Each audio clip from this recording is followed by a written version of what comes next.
Assalamualaikum warahmatullahi wabarakatuh. Alhamdulillahirrabbilalamin. Puji syukur kita panjatkan atas kehadirat Allah subhanahu wa ta'ala, karena dialah Allah yang telah memberi kita nikmat kesempatan, nikmat kesehatan, bahkan nikmat umur yang dapat kita gunakan untuk terus memperbaiki diri. Dan dialah Allah yang telah menciptakan manusia dari segumpal darah yang sangat begitu sempurna. Sholawat serta salam tak lupa pula kita kirimkan kepada Nabi besar kita, yakni Muhammad Sallallahu Alaihi Wasallam. Ialah Nabi yang telah menggulingkan karpet-karpet kejahiliaan dan membentangkan permadani-permadani keislaman. Baiklah, kami dari kelompok 10 yang beranggotakan 3 orang. Yang pertama atas saya sendiri dengan nama Sarina Angelina dengan NIM 20 20 20 3886 20 80 12, dan yang kedua Kasmir dengan NIM 20 20 20 3886 20 80 01, dan yang ketiga Fatiatul Fadliyah dengan NIM 20 20 20 3886 20 80 05. Baik, saya akan mempresentasikan makalah kami yang pertama, yaitu bagian A, Sejarah Kerajaan Islam di Indonesia. Kerajaan Islam di Indonesia diperkirakan kejayaannya berlangsung antara abad ke-12 sampai dengan abad ke-13. Kerajaan tersebut tersebar pesat seperti di beberapa daerah di Indonesia, yaitu di Sumatera, Jawa, Maluku. Sejarawan Islam berpendapat bahwa Islam pertama kali masuk ke Indonesia di daerah Pulau Sumatera sekitar abad ke-7 dan 8 Masehi. Sedangkan Islam masuk ke Pulau Jawa pada waktu dikuburkan Fatimah binti Maimun di Laren atau di Gresik sekitar tahun 475 Hijriah atau 1082 Masehi. Kedatangan Islam ke belahan Indonesia bagian timur ke Maluku juga tidak dapat dipisahkan dari kegiatan perdagangan yang diperkirakan masuk pada abad ke-14 Masehi dan Sulawesi. Sedangkan sekitar pada abad ke-12 masyarakat Muslim tersebut selanjutnya menumbuhkan kerajaan Islam dan tercatatlah sejarah atau sejumlah kerajaan-kerajaan Islam di Nusantara seperti Perlak, Pasai, Aceh Darussalam, Pagaruyung, Kepaksian, Sekalabrak, Banten, Demak, Mataram, dan lain sebagainya. Tercatat pulau kerajaan Goa, Tallo, Bone di Sulawesi, Ternate, dan Tidore di Maluku. Bagian B, nama-nama kerajaan Islam di Indonesia. Yang pertama, Kerajaan Samudra Pasai. Kerajaan bercorak Islam pertama di Indonesia adalah Samudra Pasai. Kerajaan ini ada di pantai utara Aceh, tepatnya di muara sungai Pasangan atau Pasai. Kerajaan ini dibangun oleh Mara Silui yang berhasil menyatukan samudra dan Pasai.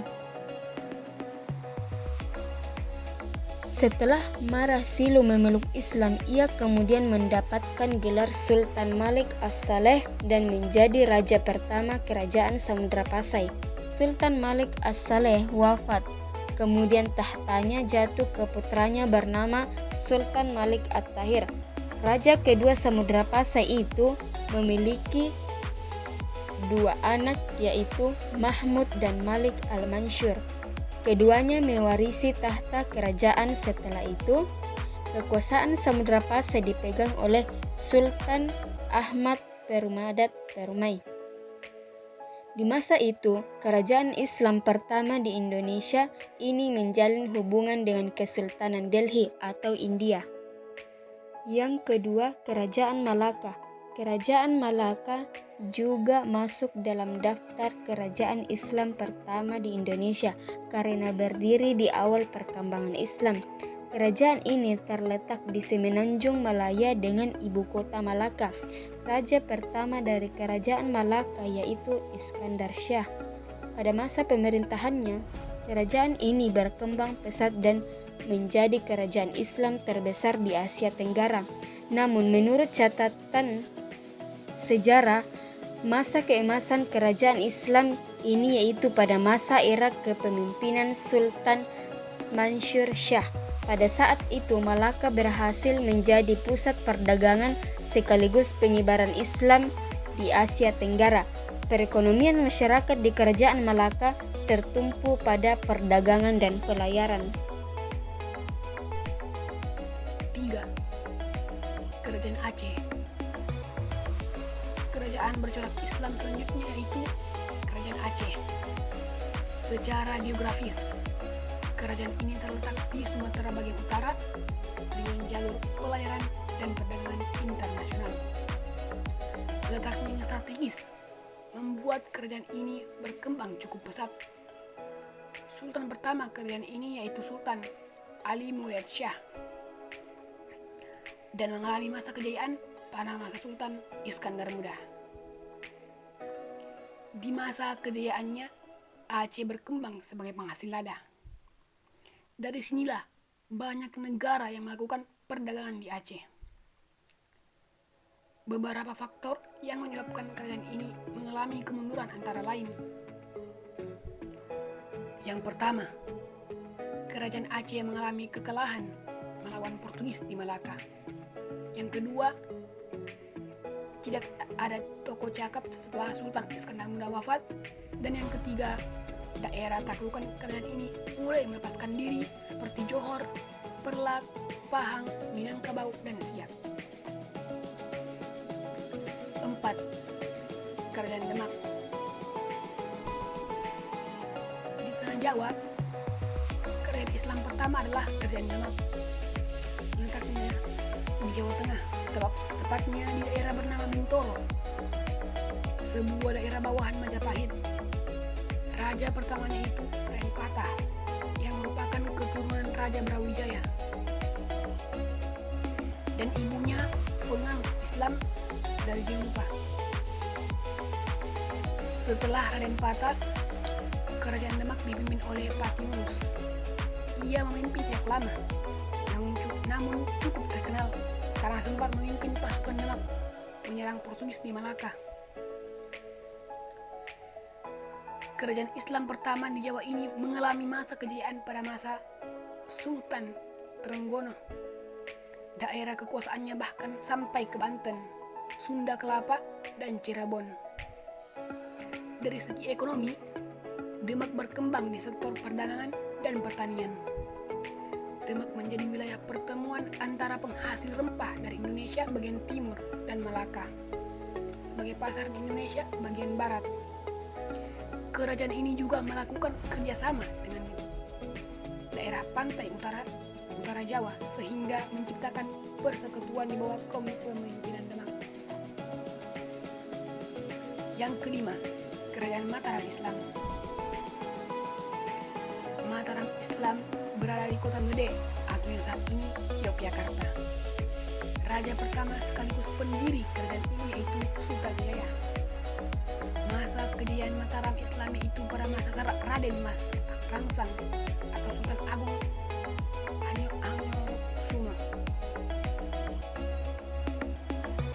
Saat itu Mataram Islam dapat mempertahankan kekuasaan di seluruh Jawa hingga bisa mengusir Belanda dari Batavia.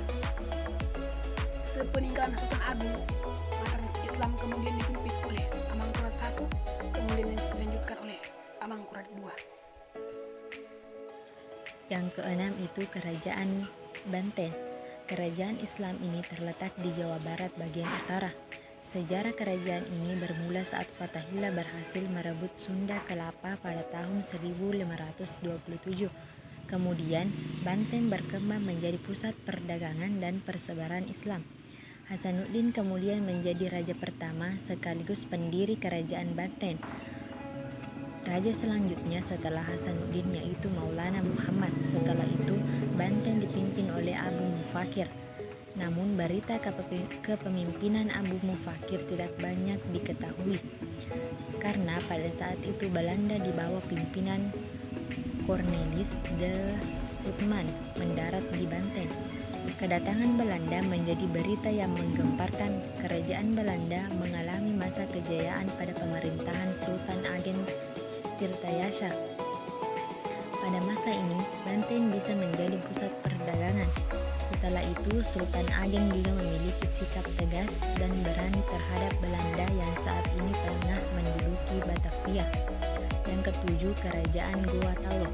Kerajaan Goa dan Talo merupakan dua kerajaan yang ada di Sulawesi Selatan.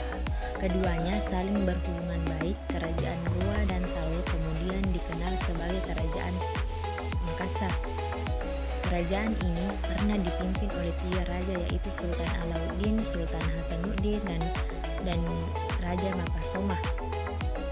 Kehidupan masyarakat di kerajaan ini bertumpu pada sektor kelautan, hingga akhirnya Makassar berkembang menjadi pelabuhan internasional yang banyak dikunjungi pedagang asing. Selain itu, bentuk kebudayaan lain yang muncul di masa kerajaan ini yaitu pengembangan seni sastra dalam bentuk kitab lontar.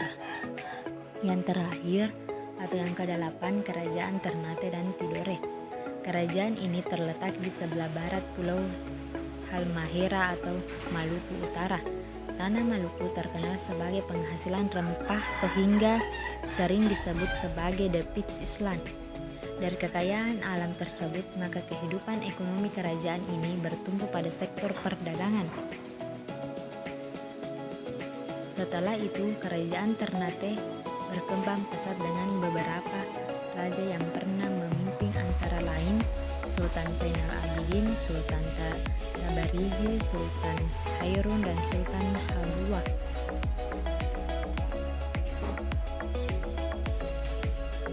Nah, tadi pemaparan materi dari kelompok kami.